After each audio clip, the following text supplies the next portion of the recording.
Hello, beautiful people! Ayan po, maaga po tayong magkliklimbang dahil napakaswerte po ang nagkiklimbang beautiful people. Yung nag-aano po ba ng mga bell, mga ano pong magaganda po pagka ano po. May bell din po ako yan. Kasi po, swerte po. Alam niyo, beautiful people, dahil po sa next year ay Wood Dragon beautiful people, no? Tayo po, mayroon po tayong mga ganito po. Tapos po, meron din po tayong yung ganito, sandali lang, beautiful people. Ganyan po, Windscreen. Yung ano po ba, yan. Maganda po pagka nakaano po, 5, 7, 3. Yung ganito po, beautiful people. Yung kanyang ano. Kaya lang napakataas po eh. Nilagay ko po kasi sa aking sala. Tapos doon din po sa ano. Maganda po yan, beautiful people. Maganda po yun, beautiful people, dahil nagtatawag po yan yung Windscreen na yan ng swerte. Nagtataboy din po yan ng kamalasan. At saka lalo na po yung kung kayo po ay may bahay, beautiful people, maganda po yung may bell po kayo sa inyong pintuan po. Totoo po yun. Kung alam nyo po yung bell, yung pong ginaganon po sa pintuan, meron akong ano noon eh. Kalimutan ko kung nasaan yun. Nasa Kela yata eh. Alam niyo Kela? Yung ano po, upstairs room ba tawag sa atin? Hindi po. Ano ba tawag ng Kela? Kalimutan ko. Hindi upstairs room. Doon po sa baba ng ating mga beautiful people, yung lagayan po ng mga lumang mga gamit. Ganoon po, doon ko po.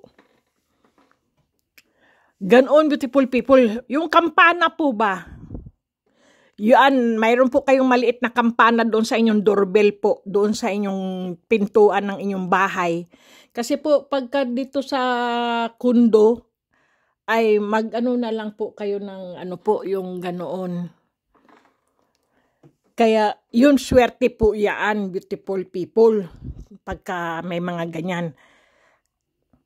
Ako po, lagi po ako may mga ganyan eh. Mga ano po yan eh. Nagtataboy po kasi yan ng mga kamalasan at saka bad energy po sa bahay. Tapos po, pagka humahangin, beautiful people, ang ganda po ng kanilang mga tunog. Ganoon po. Swerte po yan kapag po 7, 5, 3 o 9. Ganyan po ang kanilang ano po, no? Yung ganito po, yun. Meron po ako, nilagay ko po siya sa gitna. Kasi po, buhat ng meron ako mga ganyan, beautiful people. Swerte po, hindi ka na po maubusan ng pera at pagkain. Laging ang bahay mo ay kahit nag-iisa ka, laging masaya. At saka, lagi ka po bang malusog? Healthy ka po ba sa bahay? Buong pamilya mo kasama na laging malusog. Kasi po nagtataboy po yan ng masamang bad energy po kasi yung mga ganyan beautiful people eh. Totoo po yan. Kapag mayroon po kayong mga ganyan o mayroon po kayong nakita, kunin nyo beautiful people at may nagbigay sa inyo, kunin nyo po.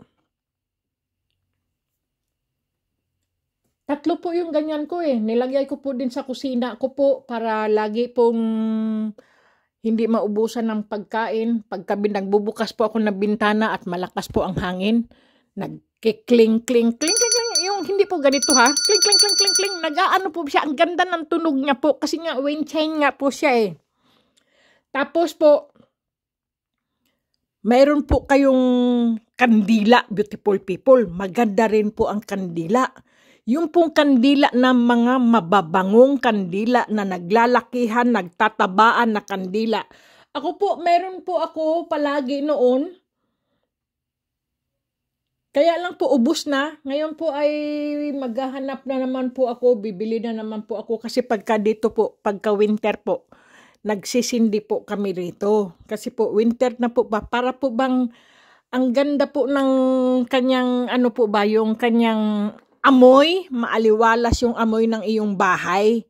At saka, nagtataboy din po ng, ano po yun, bad spirit o bad energy po yung mga kandila po na mga mababangong kandila. Kahit hindi po mabangong kandila, beautiful people, pwede rin po, no? Yaan po, magsisindi po kayo ganyan sa inyong sala. Huwag nyo lang pong kalimutan na pag kayo'y natulog ay siyempre po, ihipan nyo naman, beautiful people. Mamaya ay maubos, ano po, masunog po kayo. Dito po ay hindi po, kasi po dito po ang mga kandila po rito ay may mga oras po kasi yan eh. Opo, binabasa nyo po ang kandila po, may nakalagay po kung ilang oras siyang mauubos. Ganoon po yan eh. Ganoon po dito kasi, beautiful people, itong kandila na to, mauubos to ilang araw, ilang oras, ganoon po. Kasi po ako po ay bumibili po ako ng mga kandila, beautiful people, yung pong matataba, yung malalaki. Meron po ako, aywan ko po nasaan ba yun? Oy, para ipakita ko po sa inyo ba? Nasaan na ba yun? Hindi, ganito po, kalalaking kandila, beautiful people. Halimbawa, dito, dito.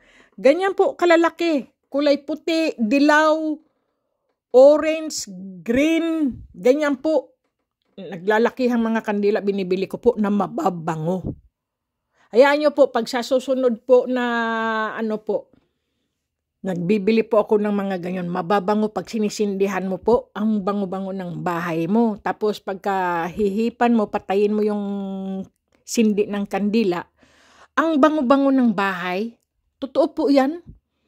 Para po bang may dumalaw na mga anghel. Hindi ko po beautiful people. Basta po may mga ganyan po ba? Ang bango-bango ng bahay po ba? O kaya may mga engkantada na tuwan-tuwa sa iyo. Ganun po ba? Ang ganda po. Totoo po yun. Kasi po maaliwalas po pagkaganyan. Siyempre, beautiful people, naglalagay po kayo ng mga ganyan, beautiful people. Yung malinis po ang inyong bahay. Hindi po yung may mga ganito po kayo. Tapos po mayroon po kayong bell. Yung bell po nasa pintuan nyo. O kaya windshield po. Kung marumi naman po ang bahay nyo, hindi po aalis ang inyong bad energy nyo po ay mag-i-stay pa rin po sa inyo. Kasi ang dumi po ng bahay, kailangan po malinis ang bahay. Para tuloy-tuloy ang daloy ng swerte, beautiful people. Kapag po kasi malinis ang bahay, beautiful people, parang malinis ka na rin po eh. Lagi ka nga po malinis ang katawan mo, pero yung tinitirhan mo naman, yung bahay mo naman, kay dumi-dumi, wala din pong mangyayari, beautiful people. Lalo ka pong magkakasakit. Totoo po yun. Magkakasakit pa lalo. Kailangan laging malinis yung mga damit mo. Huwag po isasampay-sampay sa mga upuan, sa mga lamesa, sa mga nandyan sa sahig. Hindi po. Ilagay nyo po sa lagayan, sa washing machine po. Ilagay nyo po sa inyong mga planggana. Labhan nyo po, ibabad nyo, labhan nyo po, ganyan po. Wala pong mga damit. Mga damit po, ilagay nyo sa mga kabinet, nakatago po. Sabi ko sa inyo, beautiful people, ang linis po ng bahay ay lagi po kayong malusog. Healthy po kayo, kahit hindi kayo mga buo nyo pong pamilya. Totoo po yan. Kung malinis po ang bahay, beautiful people, naku, lagi ka pong malusog. Uuwi ka sa trabaho, ay, ang sarap umuwi kasi ang linis ng bahay mo. Hindi magulo, hindi masakit sa ulo. Ang kusina mo, tambak ang hugasan, hindi mo hinuhugasan. Nagtrabaho ka, pagdating mo, hugasan pa rin. Beautiful people, bago po kayo magtrabaho, beautiful people, papasok sa trabaho, hugasan nyo muna po ang mga plato nyo. huwag nyo pong pabayaan na nakatiwangwang sa inyong mga lababo po. Para pag umuwi po kayo, ang sarap umuwi. Nandyan ang mga malinis na lababo, malinis na kusina po. Ang kwarto nyo, beautiful people, yung mga hinihigaan nyo, pagkagising nyo po, ligpitin nyo po, itabi nyo po, maganda, maayos, para pag dumating po kayo sa trabaho, wow, ang sarap na namang humiga. Kasi malinis, pero humiga po kayo kagabi, umaga, paggising, ganun pa rin, pag nadatnan nyo po, ganun pa rin. Ay, hindi, beautiful people, napakamalas po yung mga ganyan. Hindi nyo po yan alam. Kasi tamad po kayo. Hindi nyo nililinis ang inyong mga higaan. Kailangan laging malinis, beautiful people. Ang inyong mga toilet, alam nyong mabaho at marumi. Hinahayaan yung may mga diyan sa inyong mga bowl ng inyong toilet po. Hindi po, kailangan titingnan nyo po, ay ang dumi, ay linisin ko bago ako umalis at lumabas ng toilet. Linisin nyo po, beautiful people. Para pag kayo na naman ay gumamit ng toilet, wow, ang linis ng toilet, ang sarap umupo. Ganoon, beautiful people. Laging malinis po ang inyong mga toilet. Alam nyo po ba, saan po, yan po ang mga daanan po ng mga bad espiritu po o bad energy po, ang daanan po yan ng mga masasamang espiritu po. Alam nyo po, ang inidoro. Yang mga toilet bowl na yan, beautiful people, yan po ang dinadaanan ng mga bad spirit po. Lalo't mabaho, marumi, yan po, diyan po naninirahan ng mga bad spirit. Yan po ang pintuan ng mga masasamang espiritu po. Diyan po dumadaan at pumapasok. At lalo na po yung mga lababo po na mabaho, marumi. Yan po ang daanan din po, yan po ang daanan ng mga bad spirit, beautiful people, mga bad energy po ba. Kaya lilinisin nyo po palagi yan. At saka kung kayo po ay naguhugas ng mga plato o kaya po mga kaldero o kaya po kawali na may oil, ang oil po itabi-tabi nyo po, ilagay nyo po sa garapon o kaya po sa butelya. Kung sino po yung mga naghahanap po ng mga ganyaan po, ipamigay nyo po. Dito po kasi, beautiful people, hindi namin tinatapon ang mga tira-tirang mantika o kaya po itatapon sa lababo. Hindi po namin ganyan ginagawa, beautiful people, dito. Nilalagay po namin yan sa garapon. Tapos po, dadalhin po namin doon sa tapunan ng mga basurahan po, doon lang sa tabi. Tapos may kukuha po doon. Ginagawa yata po nila yan ng gasolina o oil o basta mayroon po silang ginagawa diyan sa lumang mantika po. Totoo po yan. Kasi po, pagka tinatapon mo po sa lababo, beautiful people, nagbabara ang lababo. Nasisira po ang ang kalikasan. Grabe po doon. Totoo po yun, beautiful people. Totoo po talaga. Nasisira po yung Kagaya po yan. Kasi po, pag kayong halimbawa, taglamig. Tapos po, yung mga sebo ng mga pinaghugasan natin. Tapos, naghugas din tayo ng malamig na tubig po, no? Po yan, magsisebo po yan, magbabara po yan sa mga kanal-kanal. At saka po sa mga, ano ba tawag yan? Yung tubo. Doon, hanggang sa, ayun, pag naguhugas ka na ng mga tinapon mo o maglaba ka at tinapon mo doon sa lababo mo, wala na, barado na, nandoon na ang mga dumi. Kasi po, nagsebo na po siya, nagbara na po eh. Kaya huwag niyo pong gagawin para hindi po magbara ang inyong mga lababo po, ang mga mantika, mga tira-tirang mantika. Pag naguhugas po, ilagay niyo po sa botelya o kaya po sa garapon, itabi-tabi nyo po o kaya sa galon o container po. Ipunin nyo po. Tapos kung mayroong gustong bumili sa mga lumang ganyan, pwede nyo pong ibenta rin. Pera din po yan. Totoo po yan. Ako po noon, nakaipon din po ako ng dalawang yata yun, dalawang garapon. Dinala ko po dun sa yung mayroong pong tindahan dito. Sabi ko, kaysa itapon ko, dalhin ko sa inyo. Alam niyo, binigyan pa ako ng pera. Pero hindi po malaki. Kasi parang binili niya po yung ano ko, oil, na, lumang oil ko po ba. Itinamad na po akong pumupunta doon kasi ang bigat din po eh. Magsakay ka pa ng tren para dalhin sa kanya. Ang ginagawa ko, iniiwan ko na lang po dito yung garapon ko doon sa lagay ng basurhan. Nung pagbalik ko, wala na. Kasi nag-iipon din po sila. Kasi pera din po kasi yan, beautiful people, yung mga lumang mantika po. Ginagawa nilang oil po yan eh. Ewan ko, oil, kung anong klaseng oil po, no? Totoo po yun. Kaya para guminhawa po ang inyong bahay at malinis po ang iyong bahay, wag pong maging tamad. Totoo po yan. Kasi po ang taong tamad po, lalo pong madumi ang bahay. Lalo po nagkakasakit. Hindi ka po naaalisan ng sakit sa katawan. Totoo po yun, beautiful people. Kasi po yung negative na yan, yung espiritu ng mga sakit, beautiful people, nag-i-sti po sa bahay, lalo na po pag marumi ang bahay. Tuwan-tuwa po yan. Doon po yan naninirahan po sa maruming bahay. At nagtatawag pa po yan ng ibang espiritu. Sabihin doon tayo kasi doon marumi ang bahay, tamad ang tao nakatira doon, doon tayo maninirahan. Lalo't madilim ang bahay na yon at marumi, gustong gusto po nila ang mga masasamang espiritu po. Doon po sila. Pero kung malinis po ang bahay mo, beautiful people, at maaliwalas at maliwanag po ang iyong bahay, beautiful people, wala pong bad espiritu o negative o bad energy po maninirahan sa iyo. Takot po sila sa mga ganyan. Lalo't may mga ganito po kayo. Ganyan.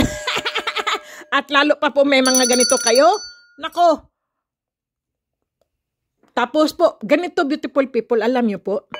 Ito, nilalakasan ko po yan.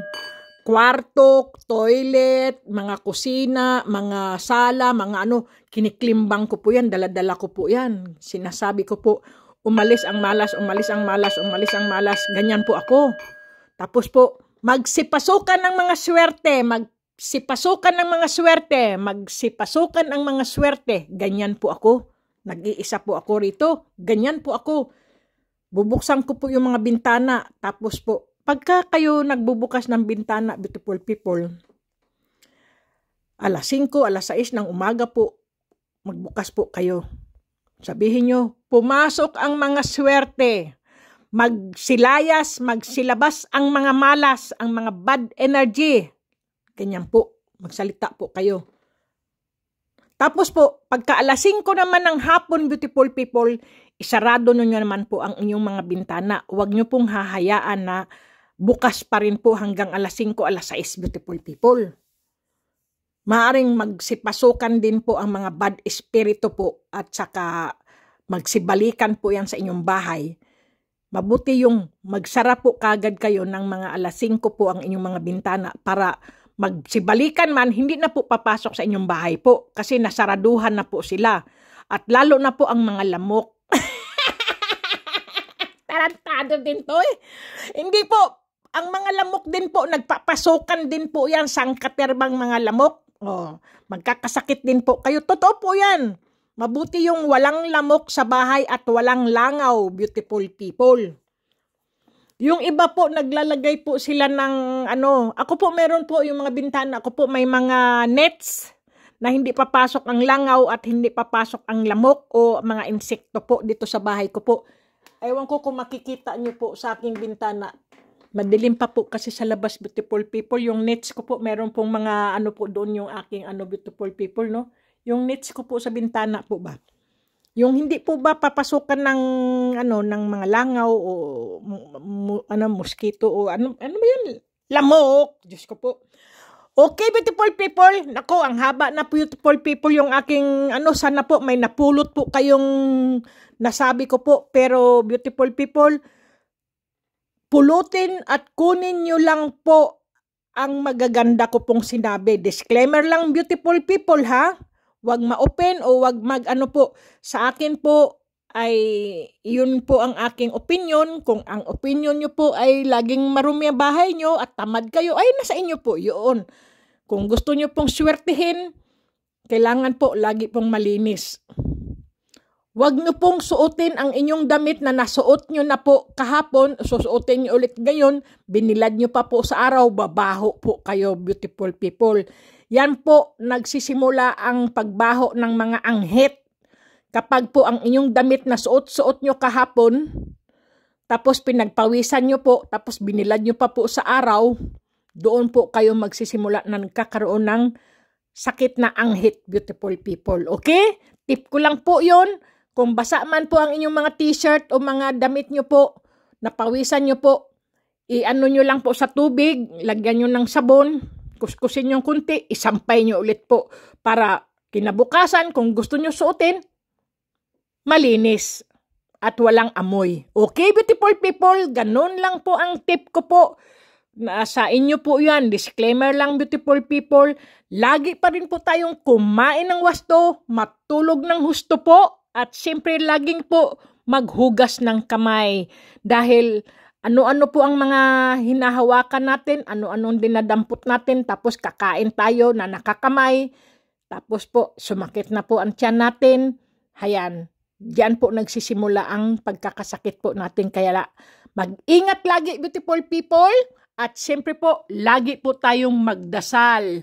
Ang dasal po sa ating Panginoon Diyos po, yan po ang ating gabay at protection po. Okay, beautiful people. God bless, beautiful people. Stay healthy po at good luck. Ingat!